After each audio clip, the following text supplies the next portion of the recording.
Hey guys, ताज़ा खबरों के लिए लाल बटन दबाकर सब्सक्राइब करें और तुरंत खबर पाने के लिए घंटी के बटन को दबाएं।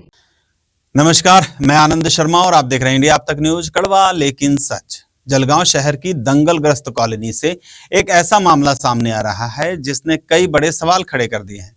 आरोप लगाए जा रहे हैं कि सरकार की तरफ से गरीब और जरूरतमंद लोगों को समय पर जमीन दी गई थी। अब उस जमीन का गलत तरीके से सौदा किया जा रहा है। इतना ही नहीं, कॉलोनी के लिए छोड़ी गई ओपन स्पेस यानी सार्वजनिक उपयोग की जमीन को भी बेचने की कोशिश की जाने की चर्चा इलाके में तेजी से फैल रही है। भंगाळे गोल्ड जलगाव, सोनं खरेदीसाठी विश्वासाचं एकमेव नाव भंगाळे गोल्ड।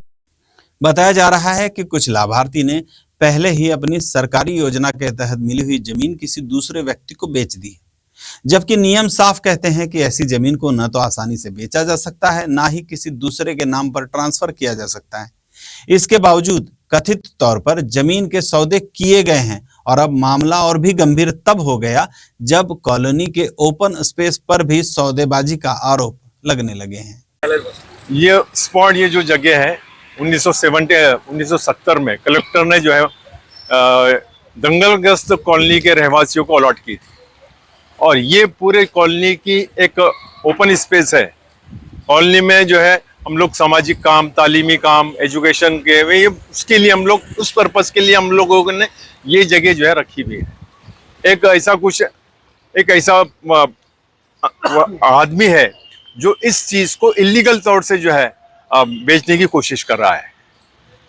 तो मैं समझता हूँ हम सब कॉलोनी के वासी जो है पर इसका पूरा 100% हक है। कलेक्टर की जो है प्रॉपर्टी है तो कलेक्टर के नाम पर है, तो टोटल ये जो काम है वो सब टोटल इलीगल है। स्थानीय लोगों का कहना है कि जिस व्यक्ति को यह जमीन बेची गई है उसे भरोसा दिलाया गया है कि आगे चलकर जमीन उसके नाम पर करवा दी जाएगी।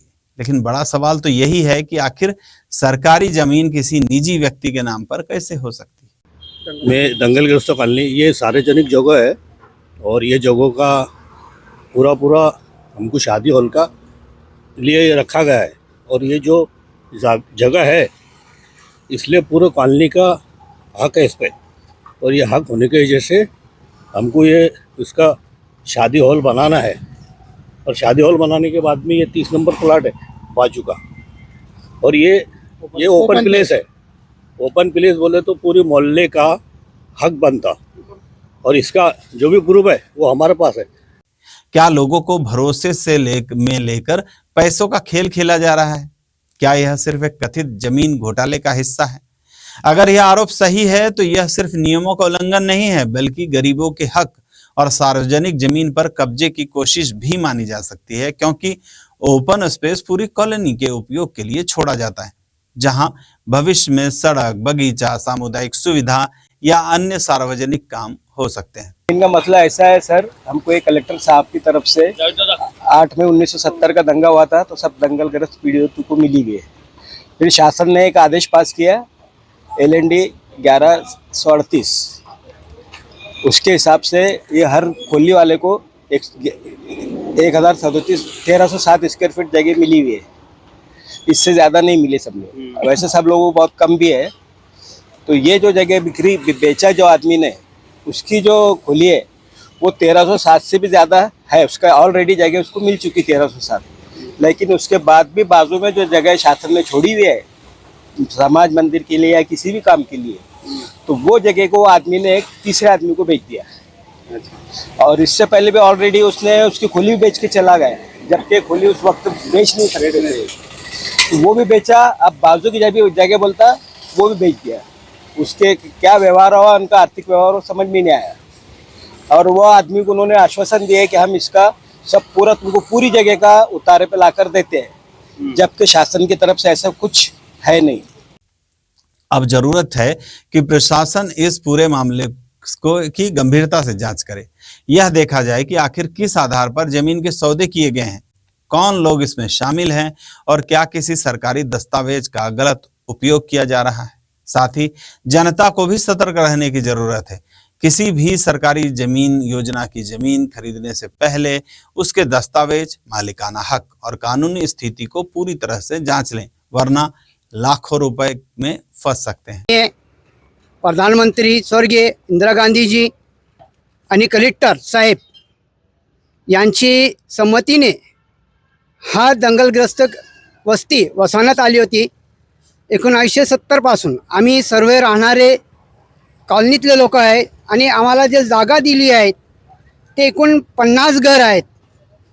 50 घर म्हणून हे जागा दिलेली आहे. तरी हा प्रकरण असा एक घर नंबर 30 मध्ये राहणारी आमची मावशी त्रिना पाटील हे घर नंबर 30 त्यांना कलेक्टर साहेबांकडून देण्यात आला होता. तरी आता ते घर सोडून इथे राहत नाही आहे. तरी त्यांनी हे घर कोणी दुसऱ्याला विक्री केली आहे आणि याला लागून घर नंबर 30ला लागून एक ओपन स्पेस आहे जो शासकीय जागा आहे. ही शासकीय जागा विक्री करण्यासाठी यांनी मार्केटमध्ये काढलेली आहे आणि कानावर असं पडलं आहे का हा जागा त्यांनी विक्री केली आहे. कॉलोनी की जगह ये हमको याद है, शादी हो लो ना हमको लेडीज को तकलीफ होती, ये दूसरा बाहर का यहाँ आ नहीं सकता और दंगे में हमारे लोग जाएले. हाँ ये जगह हमारी है, यहाँ दूसरा बाहर का कोई आ नहीं सकता. हाँ ये हमारे खुद ये ली जगह है. यहाँ प्रदीप कलेक्टर ने हमको जगह देकर जाएले. वो तो बोल रहे थे बना लो मेरे सामने. आज भी जीते होंगे तो जाके सही करे ले, उन्होंने पूछ लो उनको जाके. फिलहाल इस मामले को लेकर इलाके में चर्चाएं तेज है और लोग प्रशासन से कार्यवाही की मांग कर रहे हैं. अगर आप इस पूरे मामले को कैसे देखते हैं, अपनी राय हमें कमेंट बॉक्स में जरूर बताइए. वीडियो पसंद आया हो तो लाइक कीजिए, चैनल को सब्सक्राइब कीजिए और बेल आइकन जरूर दबाएं ताकि हर बड़ी खबर आप तक सबसे पहले पहुंचे. मैं आनंद शर्मा, इंडिया अब तक न्यूज, कड़वा लेकिन सच. जय हिंद. डिझाईन्स 2026च्या मजुरी मात्र 1974ची. अधिक माहितीसाठी आजच शोरूमला भेट द्या.